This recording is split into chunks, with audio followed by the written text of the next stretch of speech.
Então, né, para dar início, a gente vai começar com uma conferência de abertura com o tema Ensino Híbrido em Saúde.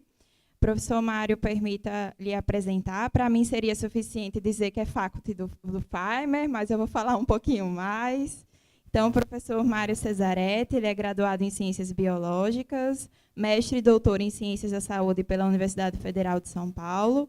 Atualmente é biomédico, pesquisador associado da Universidade Federal de São Paulo e professor assistente e doutor da Pontifícia Católica de São Paulo. E, o mais importante, facilitador do Programa de Desenvolvimento Docente Faimer Brasil. Queria só aproveitar também para agradecer a presença do professor Diniz, né, representando o nosso Faimer RN também. E aí eu passo a palavra já agradecendo mais uma vez, professor Mário, pela sua contribuição. Muito obrigada. Claro. Bom dia a todo mundo. Então vamos, antes de mais nada, gostaria de agradecer as gentis palavras que nos foram dadas. Tá bom? Obrigado, professora Pétala, pelo convite. E eu vim falar um pouquinho de ensino híbrido para vocês. Eu acho que o tema fica bem apropriado, uma vez que vocês têm 50% lá, 50% cá. Então, nós vamos conversar um pouquinho sobre ensino híbrido. Antes da gente conversar, eu queria entender um pouquinho quem são vocês. Então, eu fiz aqui... A Pétala sumiu.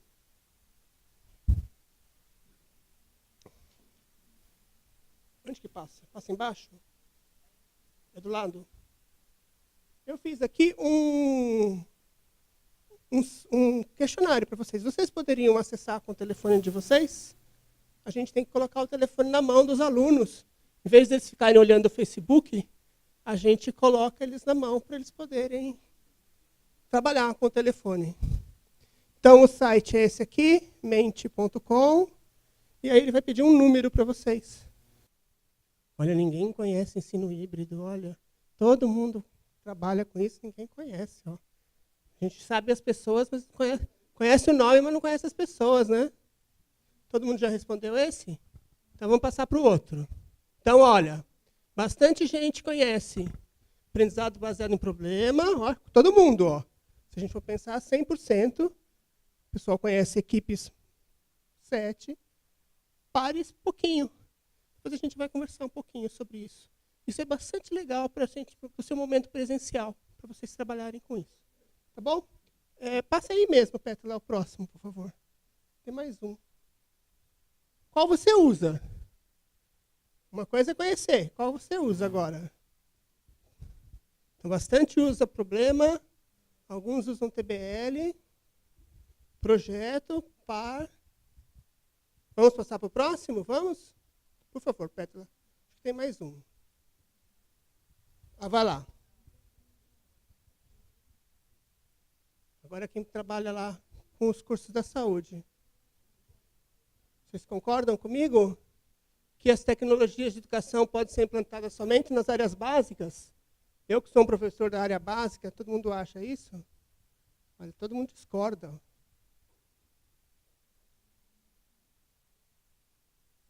Para terminar, acho que tem mais um último. Vamos passar para o último? Ó, todo mundo discorda disso. Muito bem, tem que discordar mesmo. Era o último, então vamos para a apresentação. Então agora nós vamos conversar um pouco de ensino híbrido. A gente vai conhecer um pouquinho dessa coisa do ensino híbrido. Vamos? Agora eu passo aqui. Então, gente, eu vou pegar um pouco por mim, né? Provavelmente tem as pessoas mais novas aqui. Mas na minha época, quando eu era criança, quando eu era estudante, a gente tinha telefone assim em casa.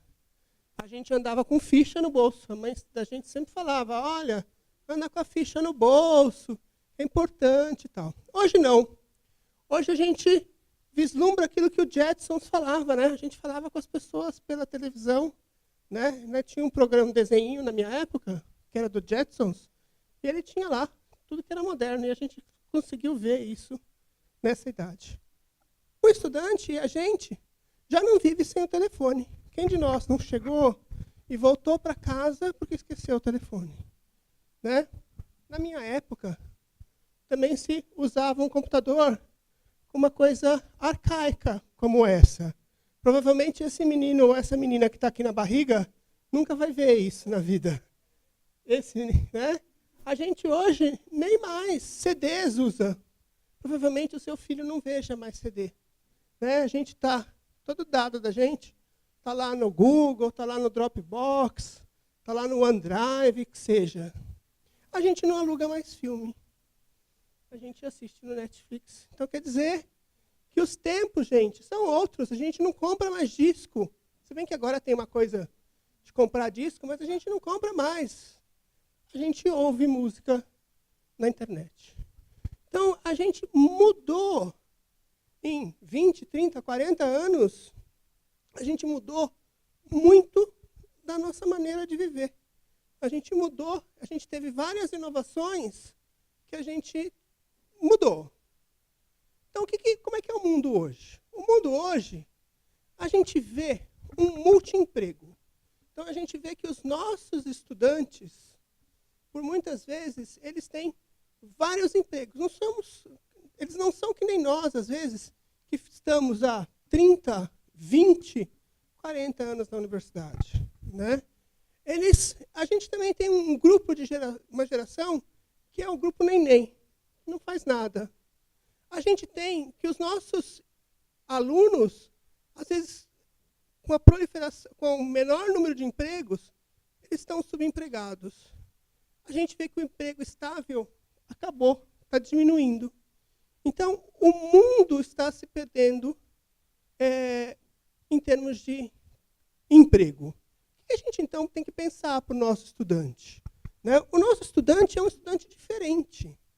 Como é que esse novo estudante vai estar no mundo? Como é que ele é? Então, o nosso estudante é diferente da gente. O nosso estudante provavelmente já está aqui, ó, nas gerações que a gente chama de geração Z e na geração que a gente chama de geração alfa. O seu filho, ou sua filha, seu filho, ele vai estar aqui na geração alfa. Como é que é a geração alfa? É uma geração que já nasceu conectada à internet. É uma geração que não vive longe da internet. Né? Ele está lá. Lá já trocou o chocalho, já trocou a almofadinha pelo Twitter, pelo Facebook e assim por diante. Então, ele é diferente. Como é que ele é diferente? Ele é muito mais visual que a gente. Ele é muito mais experimentador. Nós tínhamos muito mais aquela postura de assistir a aula. Ele não, ele quer fazer, ele quer mexer. O papel do professor mudou. Ele é flexível, ele não quer mais essa segurança do emprego que a gente tinha. Na minha geração se falava lá em passar no concurso do Banco do Brasil, que era uma coisa muito importante, né? Então, mudou isso. E hoje, o que a gente tem que pensar? Eles são muito mais colaborativos. Mudou de um currículo centrado no currículo, passou a centrado no estudante. Ele quer trabalhar com o mundo aberto, ele tem a informação, ele não precisa decorar a informação. E ele está lá com o teclado e com a tela aberta para trabalhar. Então, como eu disse para vocês, eles são muito mais criativos, eles são muito mais ligados com o mundo virtual, eles são muito mais inquietos, eles são multitarefas, eles aceitam a diversidade cultural, eles têm muita dificuldade em focar. E a gente vê isso simplesmente assim. Quanto tempo dura um episódio de uma série? 40 minutos. Eles não veem mais um filme de 2 horas, as coisas. É uma coisa que mudou. Né? Eles vivem em grupos virtuais e eles têm dificuldade com o modelo tradicional de ensino. Então, a gente pensa, né? Como educar esse jovem do século XXI? Que ele é diferente da gente. A gente viu que ele é diferente. Que competências que essas pessoas devem ter? Que ferramentas pedagógicas devemos usar para ensiná-los? Como envolvê-los? Né? A gente vê, eu dou aula para um curso de medicina, às vezes a gente chega para dar uma aula de 1 hora, 2 horas, metade do tempo já tem um povão lá com o telefone aberto. Né? No Facebook, tirando foto do colega dormindo, tirando foto do professor. Então, a gente tem que mudar. Na escola, a gente dá um monte de competência. Quais são as competências para o século XXI? Eu espero desde competências científicas, competências de conhecer as coisas, mas a gente tem que dar outras competências para esse novo estudante. A gente tem que dar o pensamento crítico, a gente tem que fazer com que eles falem em comunicação, em colaboração, a gente tem que dar competências de liderança, a gente tem que dar competência de curiosidade, iniciativa. Então, a gente tem que pensar nessas competências. Na universidade hoje, na escola, a gente dá essa. A gente ensina. A gente dá uma aula dura. Né? A gente chega ali e vou usar o exemplo meu, que eu sou de farmacologia, eu chego lá, falo lá de drogas que agem no sistema nervoso simpático e pronto. Das 7h30 às 11 da manhã, falando disso, e às vezes a gente fica lá com o estudante duro, né? Dormindo, essas coisas todas. Então, a gente tem que começar a mexer. A gente tem que dar outras competências para o estudante. Fazer com que eles usem a criatividade, que eles colaborem mais, que assumam a liderança, e assim por diante. Então, já que a gente falou de competência, é aquilo que o mercado quer. Então, hoje a gente não quer mais, o entrevistador de emprego já não pede mais para o cara dar uma entrevista. Eu depois dou a aula para vocês, tá bom, Pétala? Depois eu passo, acho que já está no seu pendrive e você passa para as pessoas, tá bom? Então, o que o sistema de ensino oferece? Conhecimento, conteúdo, disciplina. O que a gente pede no mercado de trabalho é competência. Então, eu tenho que começar a encaixar. Né? Eu tenho que também, posso dar tudo isso, mas eu posso dar também competências para o estudante. Como eu vou fazer isso? É uma coisa que a gente tem que pensar. Como fazer? A gente vai pensar um pouco nisso aqui.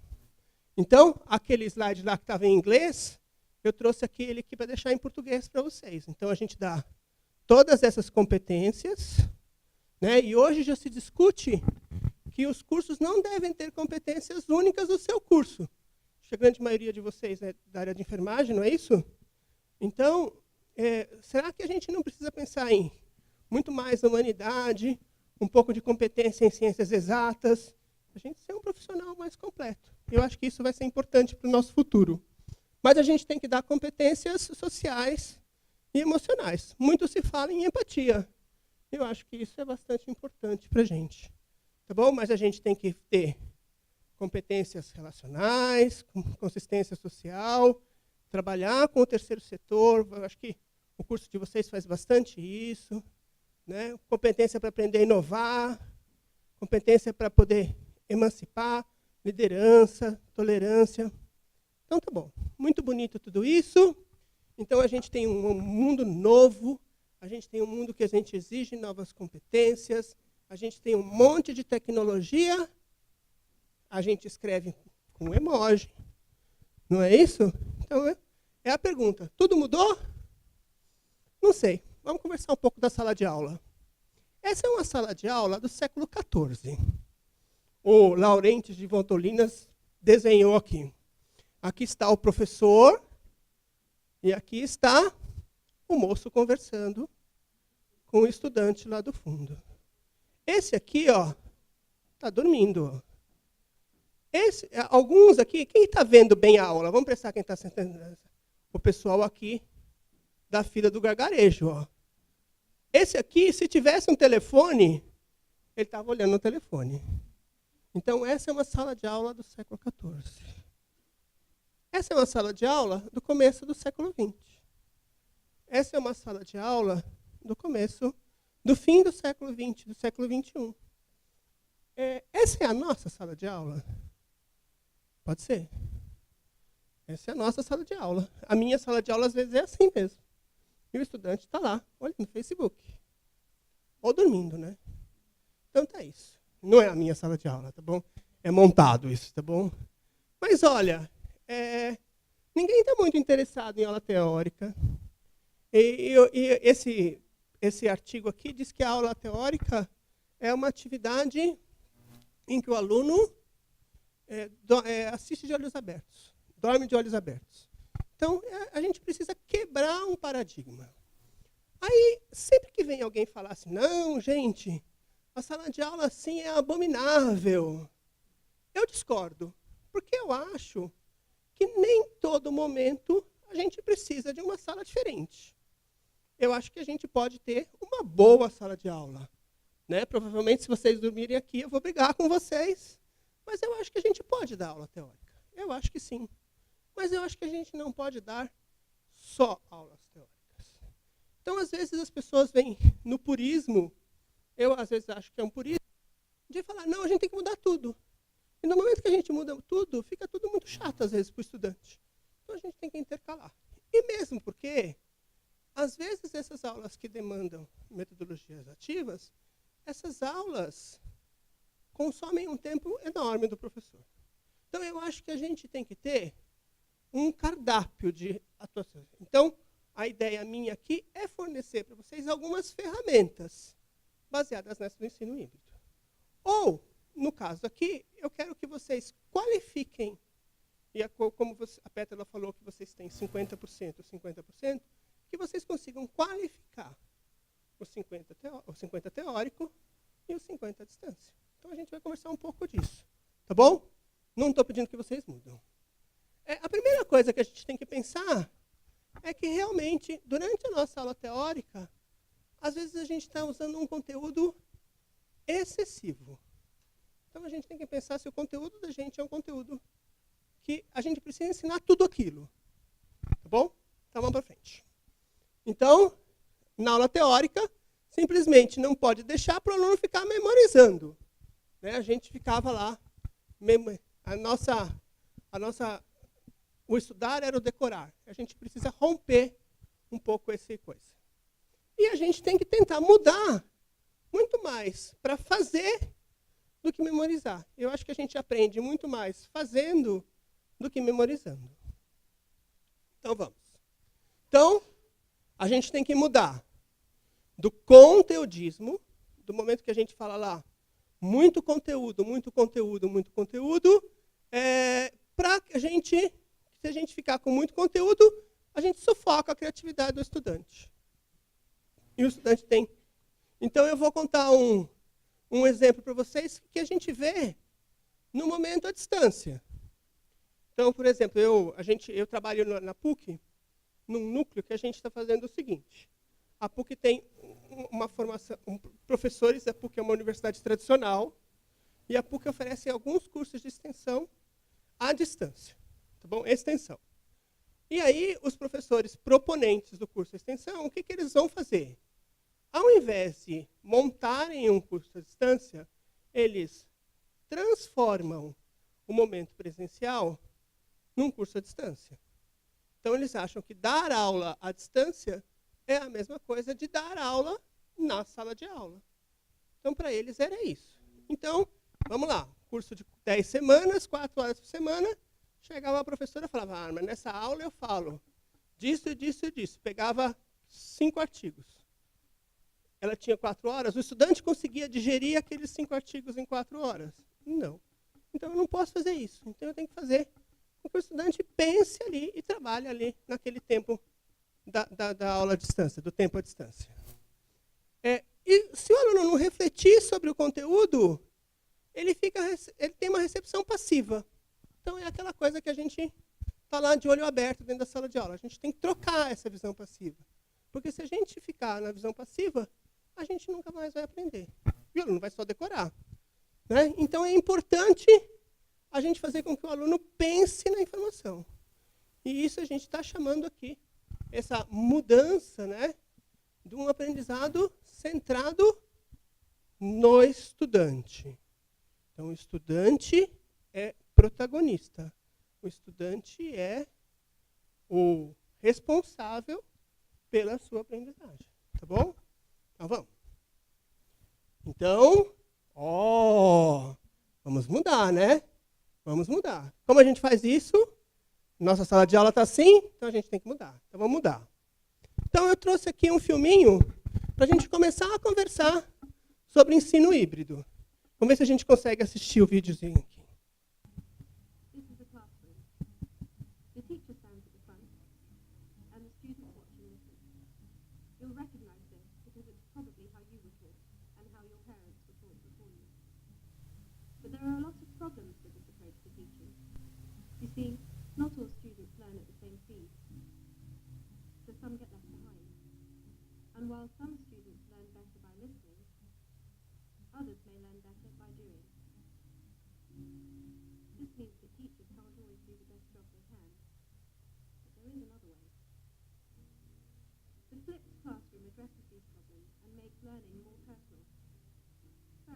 teacher makes a video that delivers the content they'd usually teach in class.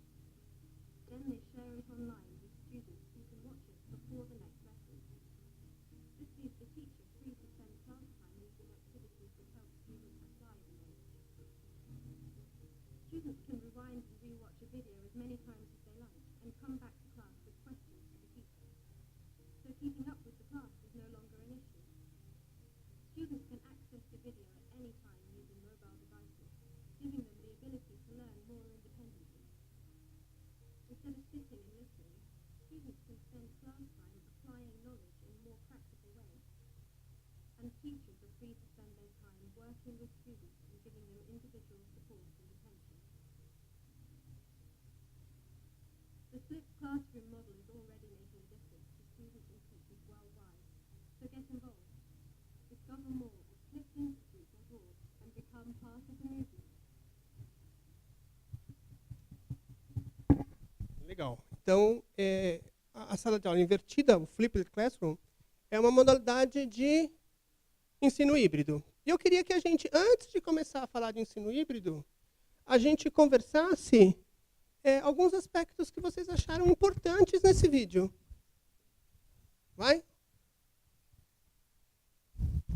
Vou começar por vocês aqui. Conte vocês aqui para mim o que vocês acharam. Fala uma coisa que você achou legal. A questão mesmo da tecnologia, né? De quanto O uso da tecnologia. sim. Então aí, uma coisa importante é o uso da tecnologia. O que mais a gente achou legal? Oi? Antecipação do conteúdo? Legal. Mas a gente não faz isso normalmente. A gente pede, pelo menos. Vai, que mais? Tem umas coisas que são... Então, isso é uma coisa importante. Então, antes da gente pensar em ensino híbrido, uma da vantagem é essa. A gente tem aluno que na sala de aula não aprende, e aluno que na sala de aula aprende. Né? Tem mais uma coisa junto com isso que é importante. É que o aluno pode estudar na sua própria velocidade. Não é verdade? Então, o aluno, e a gente tem um nome para isso. Chama-se personalização do ensino. E daqui a pouco nós vamos juntar a personalização com aquela coisa do aprendizado em pares, tá bom?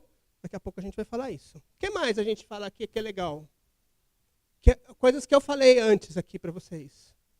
Que o aluno aprende fazendo. Tá bom? Então vamos para frente. Então vamos. Então isso aqui, gente, agora a gente vai entrar lá para dentro do ensino híbrido. Isso aqui é uma foto que eu tirei no começo do ano passado. No fim do ano passado, de um cursinho lá em Sorocaba.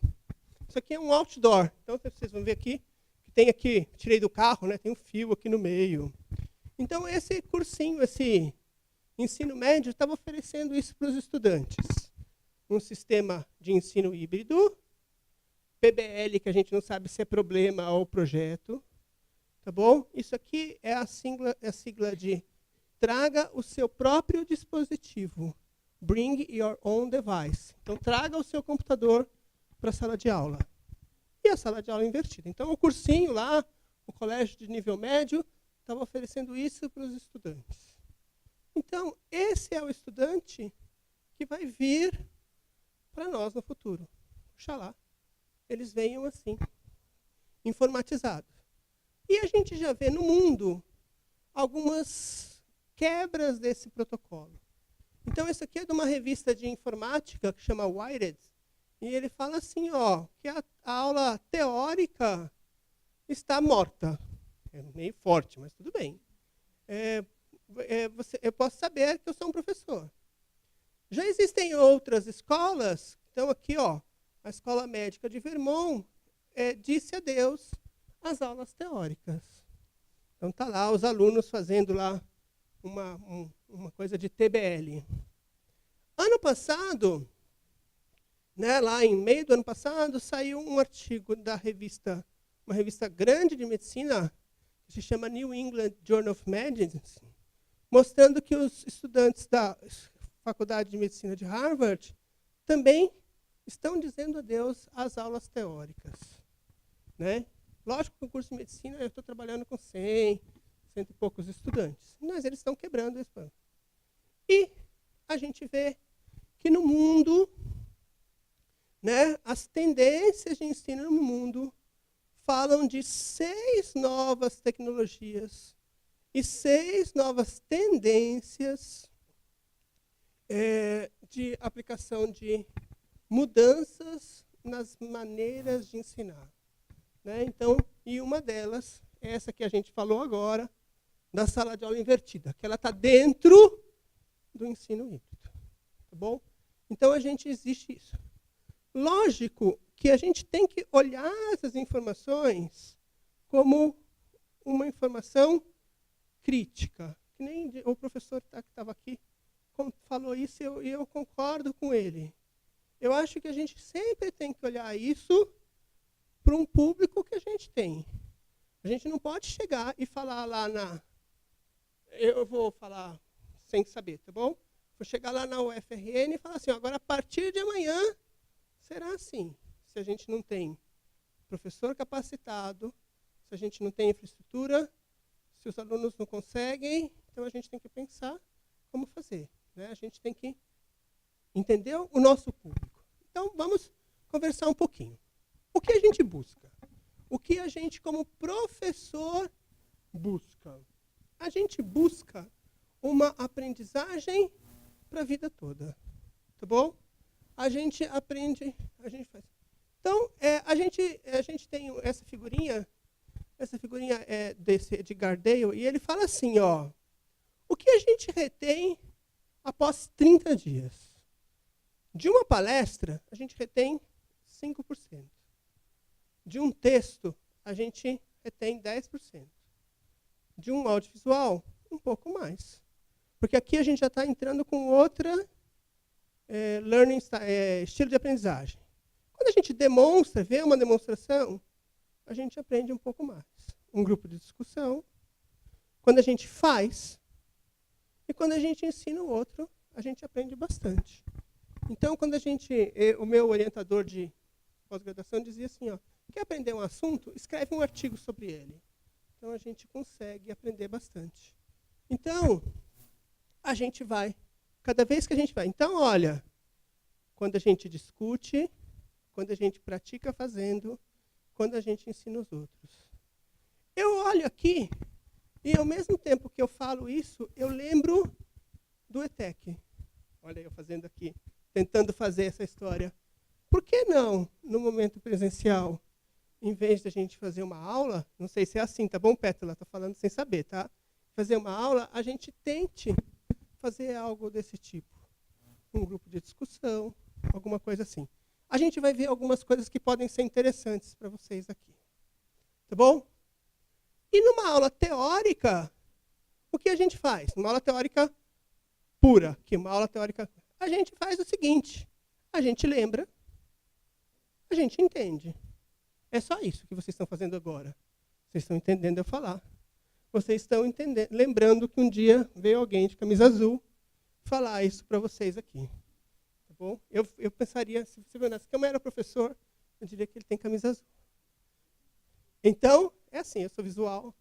Então, vamos lá, gente. Olha lá. Então, como a gente consegue essa aprendizagem significativa? A gente consegue descobrindo. Tá bom? Então, o que seria o ideal seria isso, né? Descobrir e ter conhecimento. Os níveis mais altos de aprendizagem significativa estão na resolução de casos, como vocês falaram. Onde a gente consegue exercer essa história de resolver caso? Vocês usaram um exemplo bacana para mim aqui. É o PBL, né? O aprendizagem baseada em problemas. A gente está aqui, ó. A gente consegue lá, não sei se vocês, quando trabalham com PBL, vocês fazem mapas, né? Mapas conceituais. Então, a gente consegue clarificar conceitos. Mas a gente conseguir resolver caso, a gente conseguir fazer uma pesquisa. Então, a aula teórica está aqui embaixo. Ó. Olha aqui o que a gente tinha lá quando a gente era criança. Tabuada, a gente decorou. Né? Quando nós decoramos tabuada, fizemos cantar problemas. Então, tá bom. Então, essa aprendizagem significativa. Então, vamos lá. A aprendizagem significativa ela ocorre quando o aprendiz interpreta, relaciona e incorpora uma nova informação ao conhecimento. Tem um cara que estudava, né, já está morto, né, a aprendizagem significativa, que se chama Ausubel. Talvez vocês já tenham ouvido falar, vocês estão na aula. E o exemplo dele, gente que é da área de saúde, eu sou da área básica, sempre lembro, assim, tinha um conceito maior, aí vinha o conceito pequenininho, e eu lembro que ele fagocitava, né, o conceito novo. Então é isso. Quando o estudante consegue fazer isso, a gente consegue aprendizagem significativa. Então, vou para frente. A gente tem um monte de estratégias de aprendizagens ativas, né? Agora a gente acha que a gente conseguir aprendizagem ativa é quando a gente usa o estudante como protagonista do processo de aprendizagem. Tem um monte, e vocês conhecem um monte. E aí deixei aqui para o fim, né, o aprendizagem por pares e o ensino híbrido que vocês menos falaram que conheciam. E a gente vai conhecer agora, tá bom? Então vamos. A gente sabe que a aprendizagem ativa melhora a performance do estudante, porque tem muita gente que ainda faz essa comparação. E na minha escola, lá na Faculdade de Medicina de Sorocaba, sempre tem aquele professor que fala assim: eu aprendi assim. Eu sou um excelente profissional. Por que eu vou ensinar diferente? Tem isso, professora? Porque você tem que falar, porque o seu aluno é diferente de você, tá bom? É uma geração diferente. Então, esse estudo dessa revista aqui, da National Academy of Science, eles mostram que o estudante, então ele tem estudantes que estudaram por metodologias ativas ou não, né? No passado, eles fazem uma comparação com o antigo e o atual. E eles veem que os estudantes que falharam, né, que reprovaram na classe, ó, nessa linha aqui, ó, essa montanha laranja aqui, ó, esse aqui tiveram só por leitura, né, por palestra, por aula teórica. E os estudantes que aprenderam por metodologia ativa tiveram menos reprovações. Lógico que isso aqui é naquele STEAM, né, Science, Technology, Mathematics, que eles usam lá, que é o pré-universitário. Mas eles têm uma melhora, sim, os estudantes. Pronto, agora vamos entrar no ensino híbrido. O que é híbrido para você? O que você conhece de híbrido? Se eu falasse, olha, isso é um ensino híbrido. O que é híbrido? O que vem à cabeça quando a gente fala em híbrido? Os homens sempre têm uma coisa melhor agora. Agora, tá bom? Não na vida inteira. Pode falar que você lembra de híbrido. Isso. Tá bom? O que te vem à cabeça do híbrido? Não te vem nada à cabeça? Não, não quero no meu contexto. Vou responder, então. O carro híbrido. A gente sempre fala do carro híbrido, né? A gente sempre fala. Por isso que eu falei dos homens. Porque homens são ligados mais a carros, é verdade? É verdade. Eu sempre penso assim. E quando a gente fala lá do... Então tá bom, vamos para frente. Então é isso. E o ensino híbrido, eu trouxe aqui essa figurinha para vocês. É para vocês refletirem que ele é uma parte da minha caixa de ferramenta. Ele não é a minha única ferramenta. Para vocês, ele pode ser uma ferramenta muito importante, tá bom? Mas ele não é a única ferramenta. Se eu for pensar num curso de enfermagem, ele não é a única ferramenta, mas ele é uma boa ferramenta, tá bom? E ele também não é usar a tecnologia, tá bom? Então eu vou voltar àquele exemplo das professoras dos cursos de extensão, que elas achavam que usar o Moodle era fazer ensino híbrido. Tá bom? Então, eu fazer o aluno assistir um vídeo no YouTube, isso é ensino híbrido. Não é. Não é. É você fazer com que as ferramentas sejam importantes. Então, nessa figurinha, Ele fala assim, ó, o que não é tecnologia? O que não é ensinar com tecnologia? Está em criança, né? Mas é assim, não é fazer preze, não é produzir um vídeo, não é usar um quadro branco virtual. Isso não é. Agora, se você conseguir fazer com que o aluno faça conexões, que ele encontre questões, que ele mude seu conhecimento, que ele faça alguma coisa a partir da tecnologia, assim sim eu consigo um ensino híbrido. Então, o que é? É se apropriar das ferramentas tecnológicas para que eu possa desenvolver uma habilidade, uma competência no estudante. É isso que eu tenho que fazer com o ensino híbrido. Tá bom? Quem começou essa história do ensino híbrido? Quem foi o primeiro a publicar? Quem foi o primeiro a desenvolver? Foi esse instituto que se chama Clayton Christensen. Tá bom? E ele fala assim, ó, que dentro de um curso as matérias estão interligadas para proporcionar uma experiência integrada de aprendizagem. Então, muito nessa linha que eu falei para vocês. As tecnologias servem para que eu possa desenvolver uma competência no estudante, fazer com que o aluno aprenda. Não é usar a tecnologia pura e simples. E outra coisa que a gente fala no ensino híbrido é essa história da personalização, em que o aluno possa, de alguma forma, controlar ritmo, espaço e tempo, e que esteja no centro do processo. Então, eu penso, eu não sei, também posso afirmar com tanta certeza, mas eu vou falar do exemplo de São Paulo. Então, às vezes, o estudante que estuda na minha universidade, ele gasta 1 hora de ônibus para chegar à universidade.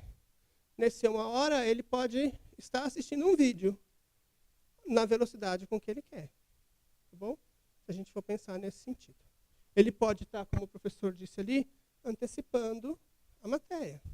Por que não? Agora, eu já vou fazer já um raciocínio antes.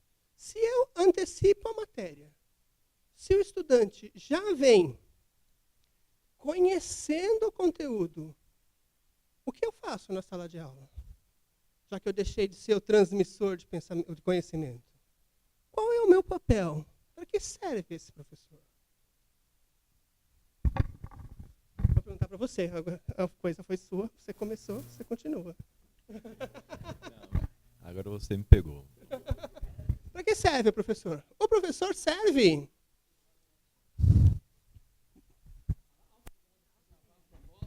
estimular conexões, forçar a fazer relações com o aprendizado, de repente com situações mais realísticas. Isso.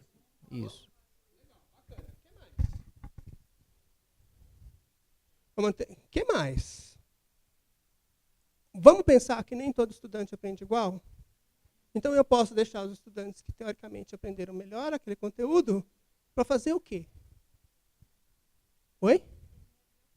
Resgato o conhecimento e tal. Então vamos lá, eu chego. Qual é o seu nome? Osíris. Resgato o conhecimento. Vamos pensar como eu poderia resgatar o conhecimento. Vou fazer um teste aqui. Tá bom? Faço um teste aqui com vocês.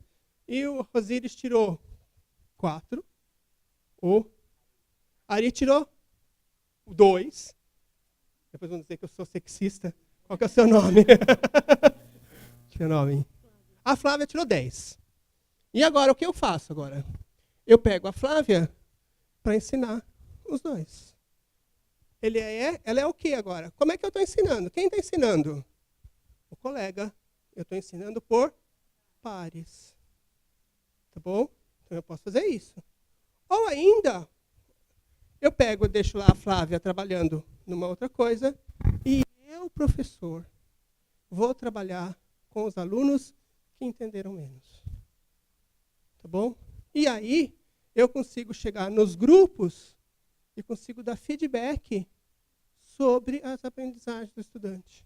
Então, o professor já deixou de ser o papel do transmissor exclusivo de conhecimento para ser o acompanhante, o coach, palavra da moda, da aprendizagem do estudante. né, ele deixou de ser o simples transmissor para ser o coach da aprendizagem. A gente chama isso de facilitador, né, da aprendizagem. Então, no ensino híbrido, o aluno ele é ativo, ele é autor da sua aprendizagem. A sala de aula deixou de ser uma sala de aula, ela se transforma num espaço diferente. Ela passa de ser um momento de resolução de problema. Então, se eu for pensar no meu curso lá do ETEC, eu poderia transformar a minha sala de aula presencial num grande resgate, num grande momento em que eu pudesse resgatar todo esse conhecimento, que eu pudesse entender o grau de aprendizagem do estudante. Eu vou mostrar amanhã, a ideia é que amanhã eu faça algo mais, para a gente trabalhar um pouco mais nisso, mais instrumental. Tá? Mas a gente vai conceituar hoje, instrumentalizar amanhã, tá bom? Então vamos lá. Então vai acontecer o que acontece. A gente vê nesses livros de definições que o ensino híbrido é uma inovação disruptiva. Nossa, então, e é uma coisa que a gente conhece sem saber o que é. Uma inovação disruptiva, ela vai pegar um produto novo, né? Vou pegar aqui, ó, é disruptiva e sustentada.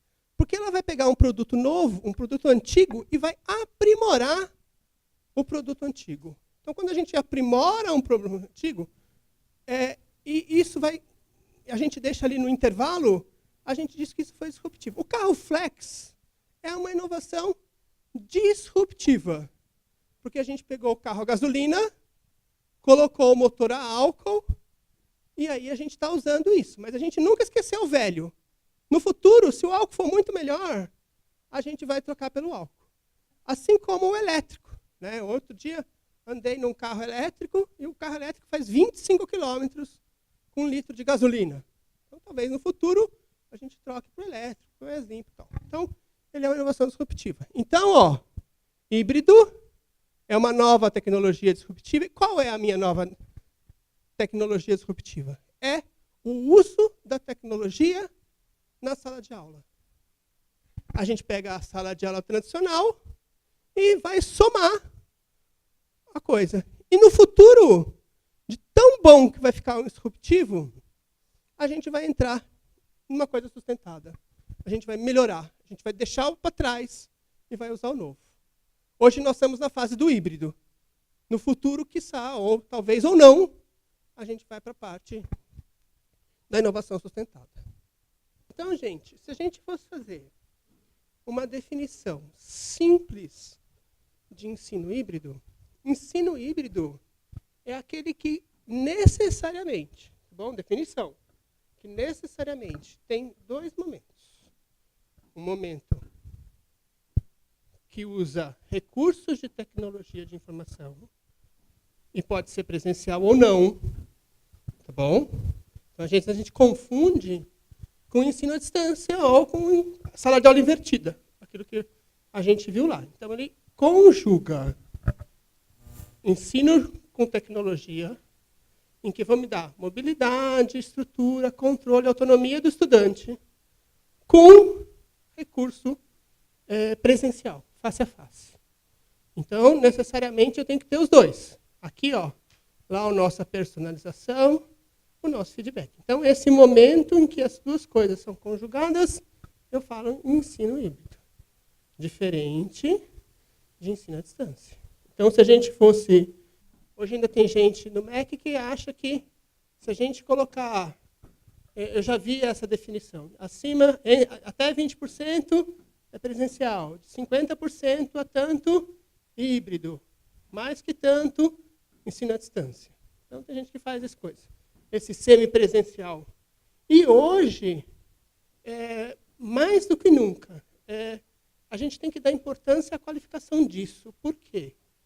Num curso presencial, hoje, a partir dos instrumentos do INEP de dezembro de 2017, esse espaço virtual ele é qualificado de uma maneira mais importante do que era antes. Então, tá, formação do tutor, sala de informática, todos esses recursos. Então, o novo formulário do MEC de dezembro de 2017 valoriza esse momento à distância. Tá bom? Então, vamos para frente. Então, eu trouxe aqui mais uma definição de ensino híbrido para vocês, em que inclui também o aprendizado no telefone celular. Então, hoje se vê que essa tecnologia que a gente anda com ela, ela passa a ser importante no aprendizado do estudante. Tá? Tem gente que gosta, e eu não sabia um pouco aonde eu ia cair, né? Então, às vezes, a gente tem um público que a gente não está conhecido, às vezes é bastante pedagogo, então eu trouxe para vocês alguns fundamentos teóricos em teorias da aprendizagem em que o ensino híbrido se encaixa. Então, no behaviorismo, né? Então, você tem um conteúdo, depois faz o aluno fazer exercício, exercício, exercício. Você tem um pouco do construtivismo, onde os estudantes constroem o seu próprio conhecimento, e um pouco do conectivismo, onde os estudantes obtêm o seu conhecimento. Não sei se vocês são estudantes dessa coisa. E aí, eu não vou fazer propaganda, mas eu vou mostrar para vocês. Existe um livro aqui sobre ensino híbrido no Brasil. Esse livro aqui, a professora, a autora número 1 é uma professora chama-se Lilian Bassic, e ela foi uma das primeiras a colocar o ensino híbrido no Brasil. Ela foi estudante lá do Christian Christensen, lá daquele que eu mostrei para vocês no começo. E aqui eu vou mostrar para vocês como é dividido o ensino híbrido. Tá bom? Então, como eu disse para vocês, ele não é sala de aula invertida, que a gente sempre pensa que é a mesma coisa. A sala de aula invertida está aqui. Ó. Então, vamos conversar. Então, eu tenho um modelo que a gente chama de modelo de rotação. E esse primeiro modelo... Então, eu tenho 4 tipos de modelo de rotação. Rotação por estações, laboratório rotacional, rotação individual, sala de aula invertida. Eu tenho outros modelos. O modelo flex, o modelo à la carte e o modelo virtual enriquecido. E agora nós vamos conversar, vou definir cada um deles. Mas já vou contar para vocês que eu acho que para vocês, se eu fosse dar uma consultoria, né, não sou consultor, não sei fazer isso, se eu fosse botar para vocês, eu sugeriria vocês olharem com muita atenção a rotação por estações e olhar com muita atenção a sala de aula invertida. Então, que seria mais próximos ao ITEC, mais próximos à nossa realidade. Vamos conversar um pouquinho de cada um. Então, o primeiro dele é a rotação por estações. A rotação por estações funciona assim. Ó. Então, eu crio tarefas dentro de uma sala de aula. Eu crio estações. Quem está acostumado... Então, vamos pensar no que nós vamos ensinar. Vamos pensar, se vou pensar uma coisa assim, enfermagem. Aplicação de injeção. Tá bom? Então, como é que eu funciono assim? Eu monto aqui uma estação em que eu tenho a anatomia do braço. Então, tenho lá vamos supor, tenho lá 2 peças anatômicas de braço. Eu monto uma estação lá onde eu tenho um boneco. Eu ponho uma estação lá onde eu tenho computadores que mostram as técnicas de aplicação de injeção. Eu tenho aqui um professor que vai discutir asepsia, vamos imaginar. Então, os estudantes vêm e são divididos em grupo que rodam pela classe. Então, o grupo 1 ficou 10 minutos na estação 1, passou para a estação 2, passou para a estação 3, passou para a estação 4. Então, ele desenvolveu atividades e aprendeu a aplicar a injeção a partir das estações. Tá bom? Então, eu crio um ambiente de aprendizagem, o aluno vai aprender rodando nas estações. Então, sei lá, talvez vocês possam pensar em aplicar alguma coisa. Talvez, ao invés de assistir um vídeo, eles vão estar respondendo um questionário eletrônico. E aí é o que vocês acharem que vale a pena. Mas é importante, para a gente chamar de híbrido, sempre vai ter que ter uma estação informática, né? Uma estação ligada a uma tecnologia educacional. Tá bom? Está aqui. Ó. Então, está lá. Então, um está lendo, o outro está resolvendo no tablet, o outro está fazendo alguma coisa. Então, eu vou fazer estações disso aqui, de aplicar o conhecimento. Lógico que essa sala de aula, a gente já teria que mexer para fazer as estações. Esse modo tradicional de sala a gente mudou. Tá bom? Eu tenho também uma coisa que a gente chama de laboratório rotacional. Isso aqui eu já preciso de mais de um espaço físico. Então, assim, ó, esses alunos, vou começar aqui com vocês. Eles estão dentro da sala de aula, sala de aula de português aqui, que seja, né? Ele pega e vai para um laboratório e ele nem sempre é acompanhado pelo professor. Então, ele está fazendo isso autonomamente. Tá bom? E assim ele vai rodando como se fosse... Então, ele está trabalhando de forma individual, autônoma nos lugares. Ele não está em grupo. Então, ele vai para o laboratório estudar sozinho, como se fosse uma das estações. Tá bom? Eu tenho um grupo que eu chamo de rotação individual. Então, essa rotação individual, o aluno trabalha o tempo todo sozinho. Ele já não trabalha em grupo nas estações, ele vai rodando o grupo. Então, ele está aqui, o aluno teve uma aula, ele saiu, foi para trabalhar. E, às vezes, nessa escola, nesse modelo de rotação individual, nem sempre existem classes fixas. Então, ele vai conforme um roteiro elaborado por ele e pelo tutor. Então, ele vai assim. Então, ele pode assistir uma aula do 4º ano, depois uma aula do 3º, uma aula do 2º. Existem algumas escolas que já usam isso, que é essa escola de 1 aqui, ó. Então, ele vai sozinho, ele faz o ritmo dele. E existe o modelo flex, e agora ele está totalmente solto. Está totalmente solto. Ele faz o que ele quiser no momento que ele quer. Totalmente flexível. Eu não vejo isso muito nos nossos cursos. Na verdade, vejo muito difícil isso. E existe o modelo virtual enriquecido. Esse modelo virtual enriquecido é um modelo muito parecido com o que a gente tem aqui. Né? Então, é o modelo online. Ele estuda em casa, ele estuda online, ó, e aí ele vem para a escola só para suplementar. Então, ele já não está trabalhando em grupo, ele está trabalhando sozinho. Né? Então, ele vem aqui, obrigatoriamente, para conhecer, para falar com o professor. E, ó, é uma orientação face-to-face. É 1 a 1. Tá bom? Quando eu falo em modelos, né, eu falo que esse aqui são os mais híbridos de todos. Né? Porque esse aqui, ó, ele está sozinho. Esse aqui são os bem híbridos, os modelos disruptivos. E agora, o que a gente precisa para implantar esse modelo de ensino híbrido? Como a gente faz? Como a gente implanta? Bom, gente, a gente tem que começar por várias coisas. E o Ari estava contando para mim como é que a gente vai fazer isso. Né? Qual é a estratégia que eu tenho como professor para mudar isso? Eu preciso de muita coisa.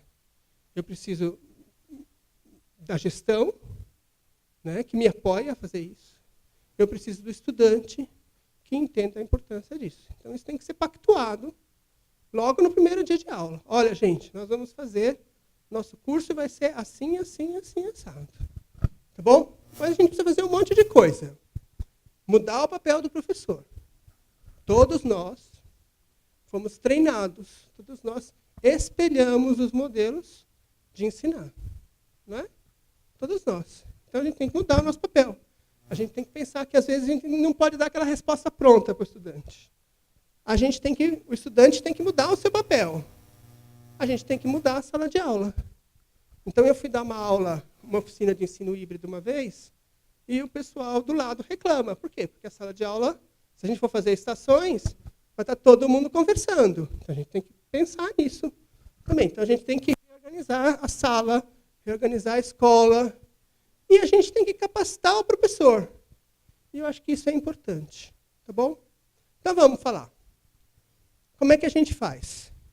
A gente não basta... Então, isso é um processo. Tá bom? A gente não basta o conhecimento pedagógico e tecnológico. A gente tem que entender as potencialidades das tecnologias. Então, não adianta eu chegar aqui, aplicar um questionário para vocês, falar assim, olha, o Ari tirou 10. Ah, mas e por que o outro não tirou 10? Então, eu tenho que dar um feedback, eu tenho que trabalhar essa coisa com os estudantes, fazer com que eles reflitam sobre o processo. E aí, se eu peguei e falei, dei o questionário pronto, eu usei a tecnologia. Eu não fiz com que a tecnologia tivesse ganho pedagógico para mim. E aí, eu fui assistir uma palestra uma vez, e o cara falava assim, ó, o grande problema de usar a tecnologia, metodologia ativa, sala de aula invertida, o que fosse, são 2 problemas. Um é o ego do professor, que ele gosta muito de ficar aqui na frente. 2, a gente tem que mudar a estrutura da escola. Né? Então, é uma coisa que a gente tem que pensar. Então, a gente tem que mudar isso. O professor tem mais facilidade a adaptar a inovação quando as expectativas se encaixam na sua concepção de professor. Então, quando ele vê que ele está perto do estudante, que ele consegue melhorar o estudante, quando ele consegue trabalhar o estudante de perto, ele vai achar que aquilo é um ganho muito grande. Tá? É muito importante você chegar... Aqui, às vezes, a gente também pensa, né? A gente tem salas muito grandes, não sei quantas são as salas de vocês. Se a gente tem uma sala de 100, é muito difícil fazer isso. Se a gente tem uma sala de 30, já é mais possível fazer isso. 40, você falou. Sim.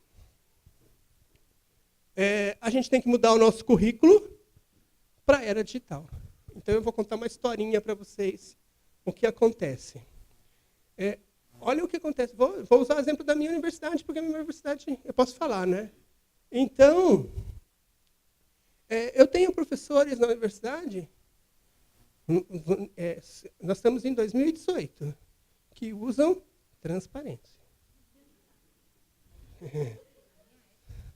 Transparência. Então, não, transparência. Toda sala tem data show. Tá bom? Transparência. Eu tenho professor, olha para você ter ideia, eu tenho professor que... Deve estar, viu? Porque... Outro dia eu achei um pacote na minha casa, tudo grudado assim já. Então, eu tenho professor que tem dificuldade de fazer e-mail. A universidade tem isso, a minha universidade tem isso, porque é uma universidade muito antiga. Tá bom? Então, a gente precisa começar a fazer com que esses professores possam exercer outros papéis, porque o estudante é diferente. Né? E olha que a minha universidade é privada. Então, a gente tem que letrar o professor. Então, agora a gente tem uma coisa que a gente chama de letramento digital. Provavelmente, você que é recém-formada já começou a ter um letramento digital, mas a gente tem que fazer com que o professor conheça. E essa história do letramento, ele vai conseguir fazer uma narrativa, ele vai conseguir criar uma sala de aula digital. Quando a gente fala em letramento, eu acho que a gente está aqui nesse ponto aqui. Então, hoje, a gente, por exemplo, foi exposto ao Menti. Talvez alguns de vocês já conheciam. Né? Então, a gente foi exposto. Ah, que legal isso que o professor fez. Eu vou fazer de novo, enfim. A gente foi exposto. A gente vai passar a adotar. Aí a gente começa a se adaptar ao processo, apropria, e a gente começa a inovar a partir daquilo. Tá bom? Esse Menti é muito legal, mas eu vou contar uma coisa triste para vocês. Ele custa dinheiro. Tá bom? Depois eu vou mostrar amanhã um que não custa dinheiro, para a gente poder aprender a usar. Tá bom? A gente tem que pensar isso também. Ó. O aluno tem 10 disciplinas por semestre. fica da aula das 8 às 18, isso vale para medicina, segunda a sexta. Ele não vai conseguir fazer aprendizagem ativa. Tá bom? Então, isso é verdade. Então, lá o meu curso de enfermagem, que tem aula das 8 às 18, eu tenho que pensar em deixar uma janela à tarde, né? Uma manhã, 2 tardes, para que o aluno possa pensar em metodologia ativa. Aí, o professor fala assim, mas aí ele não vai aprender, sei lá, aplicar injeção. Vai ver se aprende, mas enfim. Não vai aprender a farmacologia como se deve. O professor de farmacologia pode adaptar o curso dele. É uma coisa que a gente tem que pensar. Será que o aluno precisa de todo aquele conteúdo?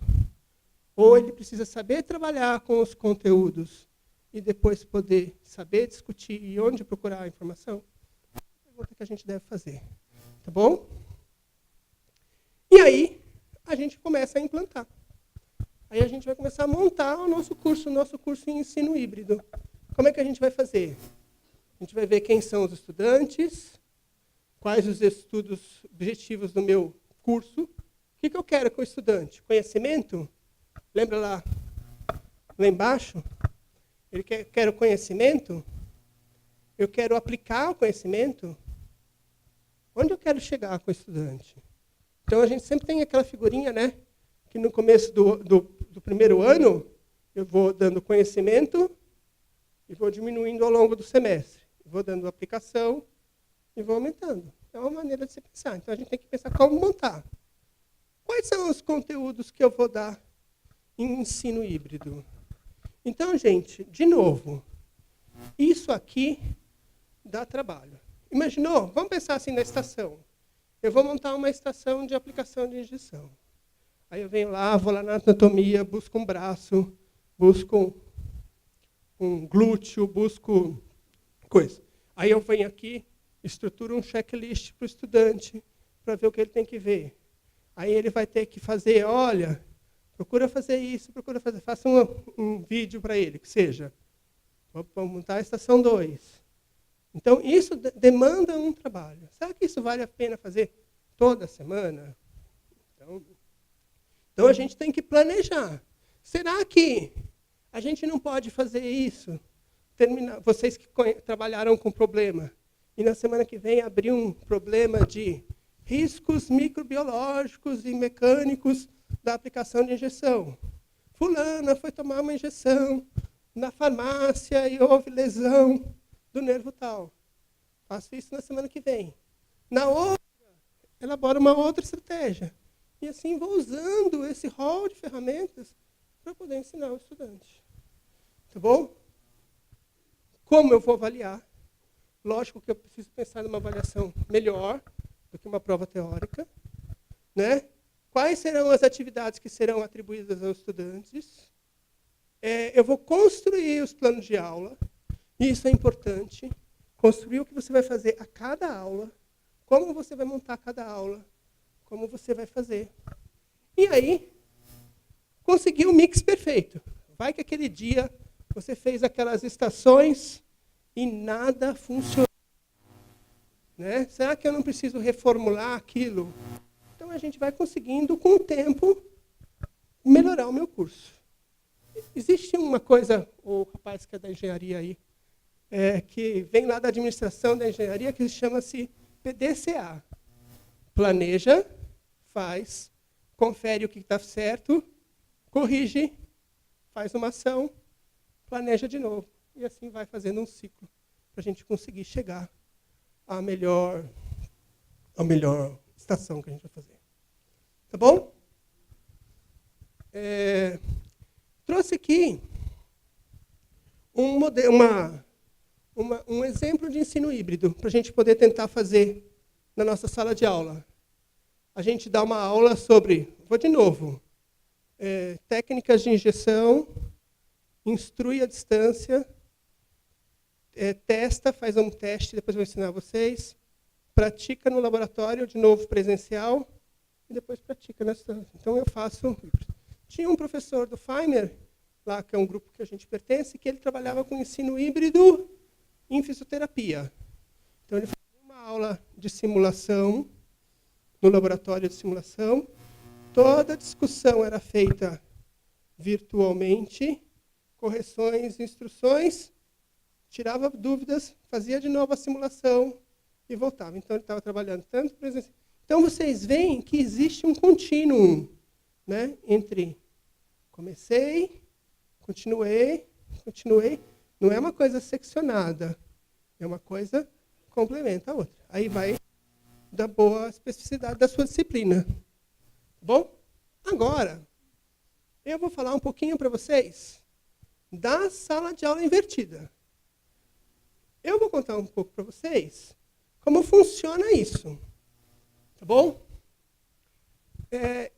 De novo, eu vou contar uma coisa para vocês e eu vou pegar o meu amigo lá, que falou aqui, que é engenheiro. Então, eu estranho no ninho aqui. Conta para mim, quando você é professor? Então ele falou assim, qual é o seu nome? Gunther. Eu tinha um aluno Gunther também. O Gunther é professor de engenharia e ele está falando, a gente precisa aprender antes. E a gente sempre fala isso para o estudante, olha, fulano, estuda, que na aula que vem eu vou falar sobre isso. Não é isso? Aí a gente chega na aula que vem e faz o que mesmo? Ninguém estudou e a gente pega e fala. Viu como eu sei? Então, a sala de aula invertida prevê. A história dela é o seguinte. O cara que patenteou o nome, que deu o nome, enfim, que começou, ele era professor de estudantes secundaristas, né, nível médio, e muitos dos estudantes deles jogavam. E ele não jogavam bola fora. E esses alunos perdiam os conteúdos da sala de aula. E como era pela escola, e o americano gosta dessas coisas de coisa, então ele gravava as aulas para os estudantes poderem trabalhar. Então era o curso à distância, né? Lógico, mas assim como era o Instituto Universal Brasileiro, né? Então as coisas vinham. E aí ele aplicava em sala de aula quando conseguia. Então ele fez isso e começou a ver. Por que vale a pena?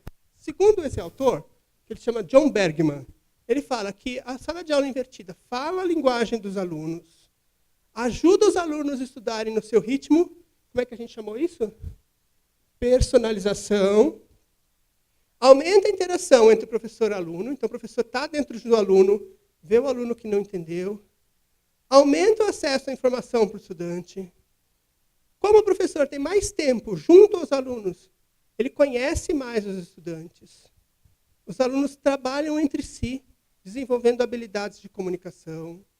Os alunos começam a construir o conhecimento coletivo e constroem comunidade de aprendizagem. Esses recursos de tecnologia são essenciais. Ajuda os alunos ocupados. Muda o gerenciamento da sala de aula. Como ele é secundarista, ele permite que os pais participem mais e ajuda os estudantes que têm dificuldade. Então, ele dá esse N vantagens. O que é sala de aula invertida? Sala de aula invertida, ela vem do seguinte problema. Alguns de nós temos filhos e assim, a criança vai à escola, ganha a lição de casa. Quando ela chega em casa, com a lição de casa, ele tem dúvida com a lição de casa. Então, o que eles fizeram? Inverteram. O conteúdo veio para casa. E a lição de casa é feita na escola. Então, isso é o sala de aula invertida. Por isso que ganha esse nome. Então, na escola, tem a transmissão. Antigamente, o que era? Transmitir o conhecimento e em casa a gente fazia tudo. Sala de aula invertida é o contrário. O conhecimento vem de fora e o exercício vem da sala de aula. Então, é isso que a gente fala. Estuda isso em casa antes da aula, que vai ser importante. Então, a gente tem que fazer com que esse pacto passe a valer. Só que agora a gente tem que aplicar o conhecimento que a gente aprendeu fora. Tá bom? Legal. Ele é um sistema híbrido, né? Ela faz parte do ensino híbrido. Parte das ações vão acontecer fora do ambiente educacional.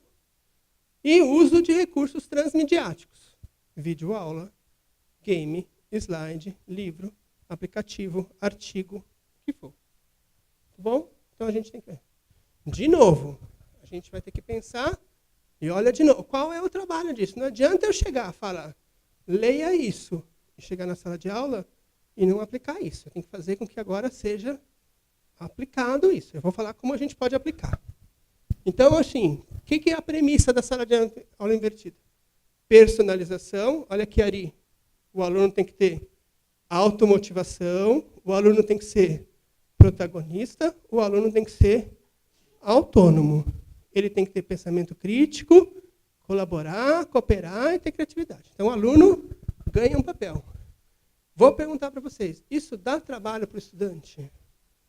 O estudante gosta disso? Não.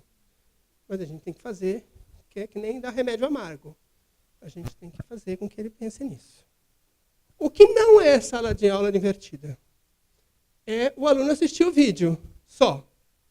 Né? Então, eu tenho que ter uma continuação. E o professor, produtor de vídeo. Então, nós vamos roubar o lugar do Eduardo aqui e vamos produzir vídeos todos nós. Isso é legal? É. Eu posso produzir um vídeo? Posso. Eu gosto? Você gosta ou não. Mas eu tenho um monte de vídeo legal por aí. Eu posso usar vídeo do YouTube? Posso. Eu posso usar vídeo... Tem uma escola virtual em São Paulo, não sei se vocês conhecem, se chama Veduca. É uma universidade virtual. Posso usar? Posso. Então, eu posso usar um material de outros. Eu só tenho uma restrição, que eu vou contar para vocês qual é. Depois, no fim, está aí escrito aí. É assim, às vezes a gente pega um vídeo de alguém e coloca dentro do nosso Moodle, dentro do nosso ambiente. Às vezes, para mim, que ainda é uma escola particular, que cobra, às vezes, por um curso, às vezes não fere direito autoral. Então, eu tenho que deixar ele lá no YouTube, colocar um link, jogar lá para fora, para poder o aluno ver, tá bom? Então, é uma preocupação que a gente tem, que são os direitos autorais. Então, nessa sala de aula invertida, o estudante muda, o professor passa a ser condutor, facilitador e motivador. Olha que bonitinho, ó. Antes estavam todos assistindo aula aqui, agora estão todos trabalhando em equipes aqui. Né? Como se fossem umas estações. Tá bom? Eu posso dar um desafio para os estudantes. Eles vão ter que mudar o comportamento, eles vão ter que ter maior autonomia, vão participar ativamente, vão desenvolver novas habilidades e aumenta a carga de trabalho dos estudantes. Quando começou a sala de aula invertida? Começou com esse cara aqui. A primeira coisa aqui foi por causa desse indivíduo aqui, que se chama Eric Mazur. Ele é um físico de Harvard. E ele começou a fazer essa coisa da instrução por pares, que eu já falei um pouquinho para vocês. O que o Mazur fazia? Ele dava física, e os alunos tinham muita dificuldade de física. E ele fazia um conteúdo de física, deixa eu chegar mais longe daqui. Ele fazia um conteúdo de física e fazia com que os alunos resolvessem um exercício antes de vir para a sala de aula. Então, na noite anterior, ou na semana anterior, os alunos resolviam esses exercícios. Quando chegava na sala de aula, ele pegava os resultados e fazia que os estudantes ensinassem uns aos outros. Por isso que eles chamam de aprendizagem por pares. E ele ia acompanhando as duplas para ver quais eram as dificuldades das duplas. Então, isso chama-se, em inglês, peer-par learning.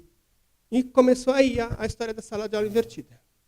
Aí criaram um método que a gente chamava de Just-in-Time Learning, que o aluno preparava sozinho a tarefa, e aí começou, vamos continuar aqui, ó, começou a Khan Academy, e aí começou esses dois caras que falaram de ensino híbrido a fazer aulas para os estudantes. E aí começou essa história da sala de aula invertida, como se chama. Tem um livro aqui, ó, se vocês quiserem se aprofundar bastante, chama-se Sala de Aula Invertida, e é desse cara aqui, o John Bergman. Ele esteve no Brasil ano passado. Ele tem um livro? Tem bastante coisa dele. Ele virou muito comercial, eu acho, sabe? Ele agora faz umas capacitações para professores americanos, e aí certifica nível 1, certifica nível 2, e ele ganha dinheiro com essas certificações. Tá bom? Então, Eu agora passo a fazer com que os momentos à distância venham aqui, e aí na sala de aula eu vou para cá. Que nem lá no ensino híbrido que eu falei para vocês. Eu tenho que fazer aqui. O que eu posso fazer aqui? Então aqui eu vou mostrar um esquema de sala de aula invertida. Vamos lá, como é que funciona? O professor seleciona o material. Vamos ver qual é o material? Um vídeo, um podcast, tudo bem, podcast? Uma mensagem de áudio gravada, um texto. Compartilha. O que os estudantes estão fazendo? Estudando o material. Aí eles vêm para o momento presencial. Chega lá, estuda, né? Eles tiram dúvidas e passam a trabalhar em atividade prática. Tem dúvida, né? Revisa o conteúdo, passa para o outro tópico. E aí continua a sala de aula invertida. Hoje no Brasil, existe uma universidade que se chama Uniamérica. Não sei se vocês já ouviram falar. Ela fica em Foz do Iguaçu e ela é toda em sala de aula invertida. Toda. Inclusive os cursos da área da saúde. Tá bom? Se você falar, não, é direito, pedagogia, né, que é um curso totalmente teórico, não. Inclusive então, o aluno aprende. Como é a sala de aula da enfermagem? Nós fomos fazer uma visita lá. A sala de aula da enfermagem é uma sala com aquelas mesas redondas. Ela tem vários bonecos. Eu fui no momento que estava... E existem vários bonecos e existem algumas coisas de laboratório, de enfermagem. Com sonda, essas coisas todas. Mas assim, toda em sala de aula invertida. Então o aluno chega e vai praticar. Lógico que também não existe essa quebra por disciplina que a gente tem. É muito mais interdisciplinar do que a gente tem. Se eu acho que aquilo é o modelo ideal, eu não sei. Eu precisaria ver o resultado deles. Mesmo porque as provas... Eu fico, às vezes, preocupado, porque as provas de avaliação também não são nesse modelo. Né? O aluno vai chegar a fazer um ENAD, que é uma prova totalmente diferente ao que os alunos foram treinados. Eu não sei até que ponto a gente precisaria ter uma prova diferente. Vamos ver. Então, vamos lá. Então, olha, o que aconteceu na sala de aula invertida, então, nesse momento, ele entendeu, lembrou, nesse momento ele aplicou, nesse momento ele conseguiu juntar tudo isso. Resumindo, o professor postou vídeo, o professor postou hipertexto, infográfico, postou podcast, e os alunos fizeram o quê na sala de aula? Fizeram experimentos, eles problematizaram a situação do vídeo, eles fizeram jogos, eles fizeram uma simulação, eles começaram a fazer um projeto, instrução para o par, resolver um problema. Bom, eu posso aumentar ainda mais a minha sala de aula invertida. Vamos de novo? O professor elabora o texto, envia para os alunos, e agora eu vou fazer um questionário. Estou juntando a sala de aula divertida com o aprendizado com pares. O aluno faz um questionário sobre aquele material que o professor mandou. 2 a 7 dias antes da aula. Eles enviam a resposta para o professor, ele define testes, faz uma leitura, e aí faz com que os alunos trabalhem em respostas do tipo quiz, para ver o que os alunos entenderam. Então, eu associo aquela aprendizagem por par à sala de aula invertida. Está aqui, mesma coisa. Na pré-aula eu faço tudo isso, eu faço um teste, eu resolvo esses testes, eu posso dar um feedback, os alunos vêm e fazem um monte de atividade dentro da sala de aula invertida. Revisa, abre um novo tópico. Vocês acham, de novo, né, que isso aqui vai ficar, a sala de aula vai ficar uma bagunça, né, porque os alunos vão estar circulando, os alunos vão estar resolvendo um projeto, os alunos vão estar fazendo um monte de coisa dentro da sala de aula. Tá bom? Esse flip, né, ele vem de criar criar espaço flexível, né, de fazer com que o ambiente seja mudado, a sala de aula mude, eu dirijo um conteúdo que eu vou estudar e o professor vai ter que ser treinado para ser isso. Ele é exigente, ele vai dar feedback, e ele vai trabalhar junto com os estudantes. Isso funciona? E agora é a pergunta, né? A gente fez, aplicou. Bom, o que eu tenho é tudo incipiente, tudo é do comecinho. Mas olha, esse aqui é alguns artigos da área médica. Ele fala assim, ó, então, estudante de graduação, ele fala assim que facilita o seu aprendizado, né, o seu próprio aprendizado, ele vai ter profundidade no material, ele vai resolver problemas, né, e o professor pode oferecer feedback. Porém, ele ainda se limita à tecnologia. Então, nem sempre, e isso é uma coisa que a gente tem que pensar, como eu posso falar para o aluno assistir vídeo se ele não consegue assistir vídeo? Então, aí eu falo para vocês, né? Então, vamos lá, vou trazer real life, experiências da vida real. O meu estudante, às vezes, eu falo para ele, ó, traz o computador para a sala de aula. Fala, não posso, professor, porque eu vou ser assaltado. Né? Então, a gente tem que pensar. Até que ponto a gente consegue pensar nisso? Ah, então vocês vêm 1 hora antes e trabalham no laboratório de informática. Ah, professor, eu não consigo. Então, nos cursos noturnos, às vezes, é muito difícil fazer isso. A gente tem que pensar um momento como fazer isso no curso noturno. Então, olha, em escolas da Índia, a gente tem melhora das notas. Ó. E a gente fez isso, vou mostrar uma coisa para vocês. Ó. Isso aqui é uma experiência que nós fizemos lá em Sorocaba, lá para o curso de medicina. A gente tem 2 experiências que eu vou mostrar para vocês. A gente tem um momento lá que a gente tem uma aula prática. O curso é PBL, mas a gente tem uns momentos práticos. E eu sou professor de farmacologia e eu dou lá. Então, a gente fez isso e olha aqui o que acontece com nota. Lá a gente tem satisfatório ou insatisfatório. E a gente vê que os alunos passam a ter menor número de insatisfatórios. Olha, quando a gente faz sala de aula invertida, eles melhoram na prova. Ó.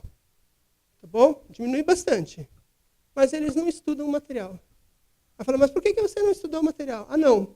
O que eles queriam? Eles queriam muito mais os vídeos para estudar na véspera da prova. Então, a gente via que, como não era um curso padrão, mas eles estudavam mais porque eles tinham mais material na prova. Então, não era uma sala de aula invertida total, mas a gente via que eles tinham mais, usavam material. Essa é uma outra intervenção agora com patologia. A gente deu um módulo da patologia em sala de aula invertida. Olha, toda vez que o material era acessado antes, né, eles falavam que não, que eles gostavam do material. Então, a gente precisa conseguir implantar institucionalmente. Então, a gente tem que conseguir fazer com que eles estudem mesmo. Às vezes, o aluno não quer fazer isso. Curso de medicina, muita coisa, eles acabam não fazendo. Sala de aula invertida é bom? Não sei. Ó, então, tem gente que fala, ó, existe ainda uma escassez de provas conclusivas que essa estratégia contribui para a construção de outras habilidades na educação do século XXI. Então, a gente tem que usar com cautela, né? Não é uma experiência nova em cima de uma experiência antiga, lembra disso? É isso que a gente tem que melhorar. Tá bom? A gente precisa ver, ó, efeito de longo tempo com retenção, ele vê que também consegue alguma coisa, mas ainda tem uma dúvida quanto isso. Então, para que serve a tal da sala de aula invertida? Para melhor compreensão de aprendizagem dos estudantes. Os vídeos liberam tempo em sala de aula para a integração com os alunos. Os professores para avaliar o conhecimento do aluno e focar nos conhecimentos com menor acerto. Respeita o ritmo, personaliza. Né? O maior tempo permite uma interação com o professor, com o aluno com dificuldade. E atende um maior número de estudantes. Os desafios.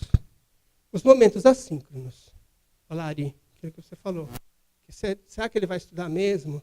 Então, ele tem que ganhar essa importância, ele tem que ganhar essa maturidade. A motivação do estudante.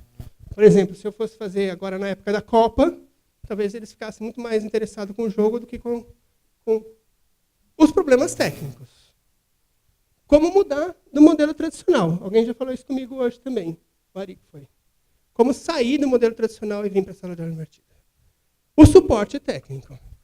Então, esse já é um outro grande problema. Então, vamos lá. Eu quero montar um vídeo sobre aplicação de injeção. Eu não tenho a mínima noção do vídeo. Como fazer? Então, eu acho que a universidade tem que ter um núcleo de apoio para a tecnologia. Ou alguns professores que o façam para alguém, para ajudar. Né? Que ensinem um desenvolvimento docente, é uma coisa importante. E a gente tem que pensar sempre nos problemas legais. Tá bom? Para a gente terminar, a gente vai fazer uma última brincadeirinha. Nós vamos acessar de novo aquele Mente, só que a gente vai mudar o código, tá bom? O código é 3269. Viu? Todo mundo usando o celular. Olha, bom, que bonito. Cada um pode colocar 2 palavras, tá bom? Bom, a palavra que ficou no meio é desafio, né? Então é um grande desafio a gente mudar a nossa prática, né? Tem desafio, desafiadora.